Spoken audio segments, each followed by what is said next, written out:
Hello student. आज नए video के साथ फिर मैं हाजिर हूं। मैं डीआर यादव सर। आज का जो टॉपिक है अपना वो आएगा कूलाम के नियम का सैद्धांतिक निरूपण। जब कूलाम का बल बना तो उसके अंदर बहुत सी दिक्कतें आ गई थी कि जो बल है वो एक सैद्धांतिक राशि है। जब बल एक सैद्धांतिक राशि है तो जब कूलाम ने आवेशों के मध्य बल ज्ञात किया तो उसमें कोई ना कोई दिशा आ रही थी। अब वो दिशा कैसे डिफाइन करें, किस प्रकार से वो दिशा हो और वो कैसे उन बलों के मध्य जो एक आवेश दूसरे आवेश पर लगाता है उस दिशा को डिसाइड करना जरूरी था, क्योंकि आवेश एक अदिश राशि था, दूरी एक अदिश राशि है, तो इन सभी को मिलाकर हमें सैद्धांतिक फॉर्म बनाने की आवश्यकता पड़ी। तो इसलिए कूलाम के नियम का सैद्धांतिक निरूपण हमें क्या क्या जानकारी देता है वो इस वीडियो में हम पढ़ेंगे। तो सबसे पहले मैं इसको स्टार्ट करता हूं। तो इसमें देखिए क्या क्या करना है तुम्हें।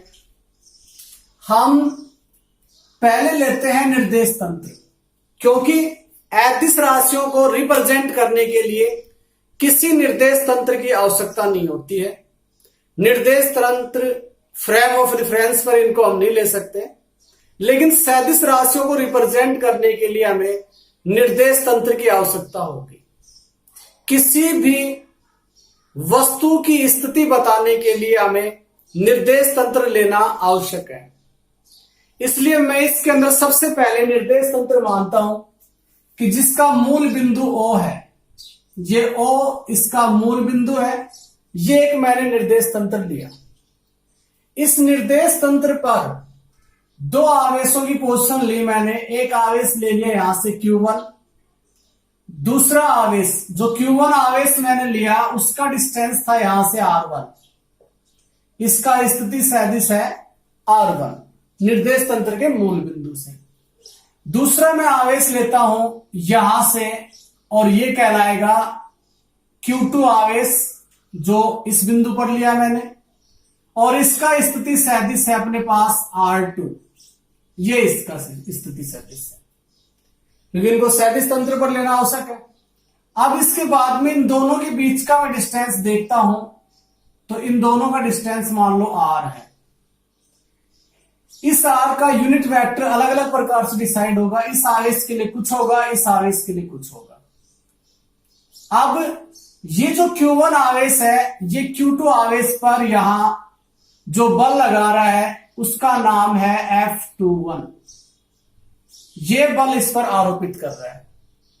ये जो Q1 आवेश पर Q2 आवेश जो बल लगा रहा है उसको मैं ऐसे दर्शाता हूं, क्योंकि दोनों आवेश सहजाते हैं इसलिए प्रतिकर्षण बल लगेगा। प्रतिकर्षण के कारण दोनों के साइन मैंने अपोजिट लिए हैं, इसका इस डायरेक्शन में, इसका इस डायरेक्शन में। और इस बल का जो नाम है वो है अपने पास F12। ये इसका नाम है। ये दो मैंने बल ले लिए। अब मैं सबसे पहले Q1 आवेश पर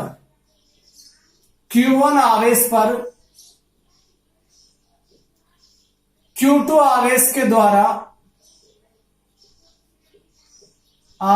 द्वारा लगने वाला बल ज्ञात करता हूं। लगने वाला बल, तो वो बल मैं निकालूंगा F12। इसका नाम है, सैद्धांतिक फॉर्म है। कूलाम के नियम से y या निर्वात में होते हैं, k यहां पर कांस्टेंट है। Q1 Q2 अपॉन में R इनके बीच का डिस्टेंस है। अब इस डायरेक्शन में लग रहा है तो यूनिट वेक्टर इसी डायरेक्शन में लूंगा, जिसका नाम मैं रख सकता हूं 12 कैप। 12 रखूंगा तो दूरी को भी ऐसे ही रिप्रेजेंट करूंगा मैं 12 की फॉर्म में। तो 12 आ गया मेरे पास। 12 का परिमाण लेता हूं और इसका स्क्वायर कर देता हूं, तो ये इसका सैद्धांतिक रूप बनता है। अब मैं इसको R कैप को जैसे यहां से ओपन करता हूं R12 कैप को, तो हमें पता है एकांक सदिश क्या होता है, सदिश की डायरेक्शन बटे सदिश का परिमाण। ये आता है अपने पास।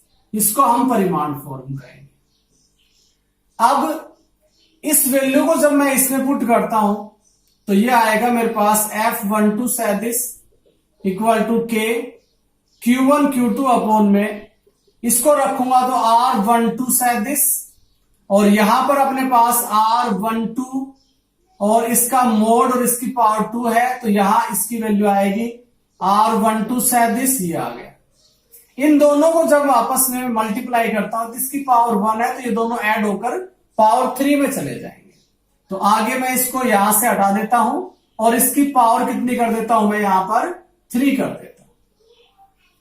अब मुझे इसको खोलना पड़ेगा, ये स्थिति सैदिश है 1 2, तो इसको खोलने के लिए R12 खोलता हूं मैं, तो ये अपने पास आएगा R2 माइनस R1, या R1 माइनस R2 भी कर सकते हैं, तो ये R2 माइनस R1 आ गया। अब ये वैल्यू यहां पुट करूंगा तो मेरे पास F12 सैदिश इक्वल टू आएगा K Q1 Q2 अपॉन में R12 R2 की डायरेक्शन माइनस R1 की डायरेक्शन, इसकी क्यूब, और ये आ जाएगा R2 की डायरेक्शन माइनस R1 की डायरेक्शन। इसको मैं कहूंगा इक्वेशन फर्स्ट। इसके बाद में मैं आगे चलता हूं Q2 आवेश पर, Q2 आवेश पर Q1 आवेश के द्वारा लगने वाला बल, विद्युत बल ज्ञात करो, तो वो आएगा F21 के Q1 Q2 अपॉन में, वही बात है यहां पर, फिर वही डायरेक्शन के साथ में आएगी यहां पर, तो यहां पर इसका लूंगा मैं R21 का मोड, इसका स्क्वायर, और यहां पर यूज करूंगा R21 कैप। जैसे मैं इस कैप को एज इट इज खोलता हूं तो यहां पर मेरे पास में आएगा K Q1 Q2 अपॉन में R21 का मोड और इसकी पावर 2, और इसको खोलता हूं मैं R21 की डायरेक्शन अपॉन में R21 का मोड, और इसको जैसे हल करता हूं मैं, यहां से इसको हटाता हूं, इन दोनों को मल्टीप्लाई करता हूं तो इसकी पावर 3 हो जाएगी। अब इसको खोलूंगा तो वही सिस्टम है, इसको R21, तो यह आएगा K Q1 Q2 अपॉन में R1 माइनस R2, इसकी पावर 3, और ये आएगा R1 माइनस R2, ये आ जाएगा। अब हमें देखना है कि एक बल तो इस डायरेक्शन में जा रहा है, एक बल इस डायरेक्शन में जा रहा है, तो दोनों अपोजिट है, दूरी उतने की उतनी है, दूरी चेंज नहीं हो रही है, दूरी उतने कितनी मात्रा में आ रही है, तो दूरी यहां पर चेंज नहीं है। तो मैं इसको देखूंगा यहां पर, तो मैं यहां कह सकता हूं कि जो अपने पास R12 की डायरेक्शन माइनस R2 है, ये माइनस R2 माइनस R1 के इक्वल होगा, ये इसके इक्वल आ जाएगा। आगे अपने पास में इसका परिमाण लेता हूं, तो परिमाण उतने का उतना ही रहने वाला है, तो परिमाण में लूंगा तो ये इसके परिमाण के इक्वल होगा। ठीक है, तो मैं इसमें ये वैल्यू पुट कर देता हूं, एक तो ये वाली वैल्यू, एक ये, तो ये आ जाएगा F21 सैदिश equal to K Q1 Q2 upon में आएगा अपने पास R21 माइनस R1, इसकी पावर 3, और ये माइनस का आएगा अपने पास R2 सैदिश माइनस R1 सैदिश। इस पूरे की जगह माइनस सिंबल छोड़ के मैं ये वैल्यू रख सकता हूं, ये मान रखूंगा, ये रखूंगा तो ये आएगा F21 सैदिश इक्वल टू आएगा माइनस का F12 सैदिश। ये है कूलाम के नियम का सैदिश निरूपण, जो हमें क्या जानकारी देता है, ये इससे पता चलता है कि दो सजातीय आवेश या दो विजातीय आवेश भी हो सकते हैं, उनके मध्य लगने वाला बल परिमाण में तो समान होगा, लेकिन दिशा में क्या रहेगा? विपरीत रहेगा। परिमाण में समान और दिशा में क्या होता है? विपरीत। दो सजातीय आवेशों के मध्य लगने वाला बल परिमाण में समान व दिशा में क्या होगा? विपरीत रहेगा। तो ये एक बात तो ये बताता है। दूसरी बात ये बताता है कि ये जो बल है अपने पास में, ये इन आवेशों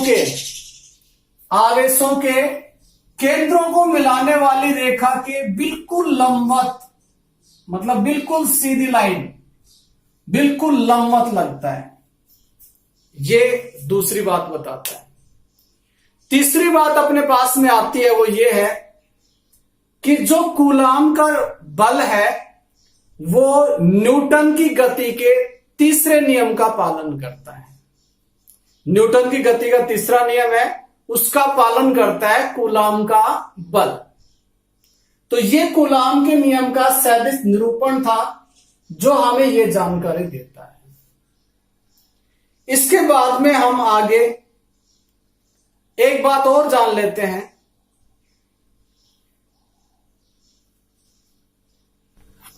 कूलाम का जो बल है उसमें यदि दो आवेशों के मध्य हम तीसरे किसी आवेश को लेकर आते हैं तो तीसरा आवेश आने की वजह से इन दोनों बलों में कोई प्रभाव उत्पन्न नहीं होगा। मतलब कि ये दोनों बल एज इट इज रहेंगे।